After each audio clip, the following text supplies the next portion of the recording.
মানিকগঞ্জ জেলার সাটুরিয়া উপজেলার ব্রাণ তাঁত শিল্প। ঈদকে সামনে রেখে ব্যস্ত মানিকগঞ্জের সাটুরিয়া তাঁত পল্লীর কারিগররা। রং সুতাসহ তাঁতের কাপড়ের মূল্য কম, শ্রমিক ও বিদ্যুতের সংকটসহ নানা সমস্যার ধ্বংসের ধারপ্রান্তে সাটুরিয়ার তাঁত পল্লী। এই পেশায় টিকতে না পেরে ইতিমধ্যে অনেকেই তাঁত কারখানা বন্ধ করে দিয়েছে। তাঁতের কাঁচামালের দাম কমানোর দাবি জানিয়েছেন তাঁত কারখানার শ্রমিক ও মালিকরা। উপজেলার সাভারে একসময় গড়ে উঠেছিল শত শত তাঁত কারখানা। কাঁচামালের দাম বৃদ্ধি ও কাপড় বিক্রি না হওয়ার অনেকেই পেশা ছেড়েছেন। বাপদাদার এই পেশাকে ঐতিহ্য হিসেবে ধারণ করে যারা টিকে আছে তারাও লোকসান গুনছে নিয়মিত। রং ও সুতার দাম লাগামহীন বৃদ্ধির কারণে হুমকির মুখে তাঁত শ্রমিক ও মালিকরা।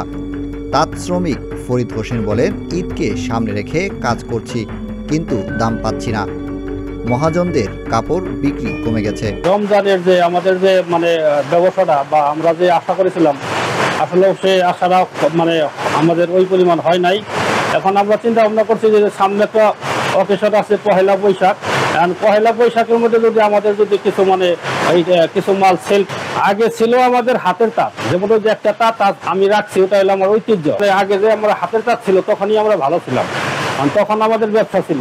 কিন্তু এখন যে আমরা যে আধুনিক করছি, যে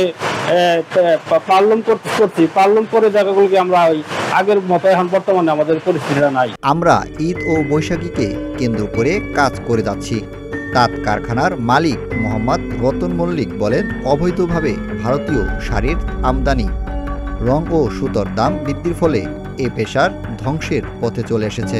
স্থানীয় ইউনিয়ন পরিষদ সদস্য মোহাম্মদ দেলোয়ার হোসেন বলেন, এই পেশাকে বাঁচাতে হলে কাঁচামালের দাম কমানো সহ সহজ শর্তে ঋণের ব্যবস্থা করা প্রয়োজন।